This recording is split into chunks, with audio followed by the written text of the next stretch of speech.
There was a piece of rough ground at the end of my pitch, and as part of my tenancy agreement, it was supposed to be tarmacked. 2 years into our agreement, and it still hadn't been done.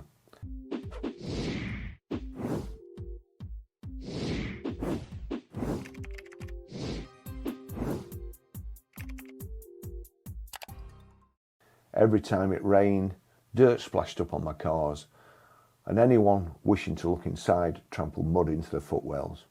I was getting a little fed up by now, and I told the landlord that if he didn't get it done, I would, and then I'd knock the money out of my rent. I called a couple of friends, and they gave me a quote to do the job properly, and it would cost £1,000. My landlord went green when I told him, and he said he would find someone cheaper. As luck would have it, a couple of days later, some guys called asking if we wanted any tarmacking done, and the landlord asked for a quote. It would be at least £2,000, subject to any complications. The landlord went greener, then refused. Later that week, there was a knock on my porter cabin door, and a guy asked me to move my cars off the forecourt so they could begin tarmacking. I recognised him, and I refused. I told him that I myself wasn't allowed to make any alterations, and neither had I received any instructions that there was any work going to be carried out. He made all sorts of threats, saying that his tarmac would go cold and be ruined, and that I would have to pay it. I told him that my bacon butty was going cold, so could he shut the door on his way out? He stood there, I ignored him, and I ate my bacon butty. He marched off to protest to the landlord.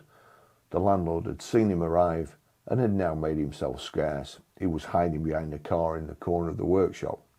The tarmacker finally cleared off and never came back during working hours. Shortly after the incident, I arrived at my car lot to find a brick through the windscreen of one of my vehicles. Coincidence?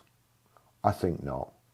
But even so, I was a lot luckier than some of the other motor traders I've heard about, and it didn't cost me as much. Perhaps the gypsy's curse was finally wearing off.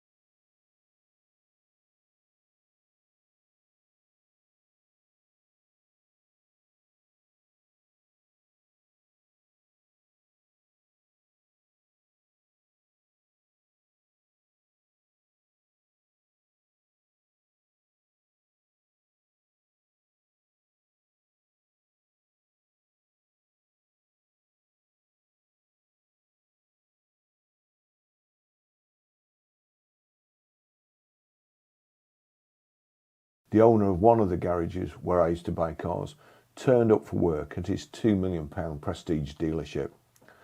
The place was a typical Gin Palace showroom. It was immaculate and there was never a thing out of place. So as he drove onto the forecourt, he was surprised to see some guy in a string vest swinging a pickaxe at his pristine used car display area. He saw 2 other areas of the pitch had also been desecrated. Without even bothering to park his car, and keen to stop the perpetrator before he did any more damage, the owner ran across and said, "For God's sake, what are you doing? Is there a gas leak or something?" "No," said the guy with an Irish accent. "Someone from here rang my boss and asked us to repair these 3 holes." Exasperated, the owner replied, "But there weren't 3 holes until you dug them. I'm calling the police." Unfazed by the threat, the Rabsy Nesbitt lookalike said, "You do, and I'll rip you a new arsehole. You have a lot of really big glass windows in here and some very expensive cars. I bet it costs a fortune to insure." The penny dropped, and knowing he was fighting a losing battle with someone who had no fear of the law whatsoever, the owner gulped and asked, "Okay, how much is it going to cost me for you to go away and never come back?" No one knows the exact figure, but I was led to believe it was in excess of £1,000. Not a bad wage for digging 3 holes. One of the dealer principals of a group I worked for had the same experience, however. He was actually expecting workmen to arrive, so the workman's story hadn't struck him as odd, and he didn't put 2 and 2 together. The story goes that he'd even asked the tarmacker to carry out some more repairs that he'd noticed before These new holes had appeared. In order to pay the tarmac in cash as they were now demanding, the dealer principal had got to get clearance from head office. This was when the scam came to light, as the real workmen hadn't actually been instructed to start the job yet. The DP wasn't a well-liked man in the group, but we all liked the people at head office even less, and they refused to sanction a cash withdrawal. The tarmacers made it clear what would happen if they weren't paid, and although I don't have first-hand knowledge, I believe that the DP was escorted to his own bank where he handed over £3,000 of his own savings. Thanks for watching. See you in the next video. Bye bye.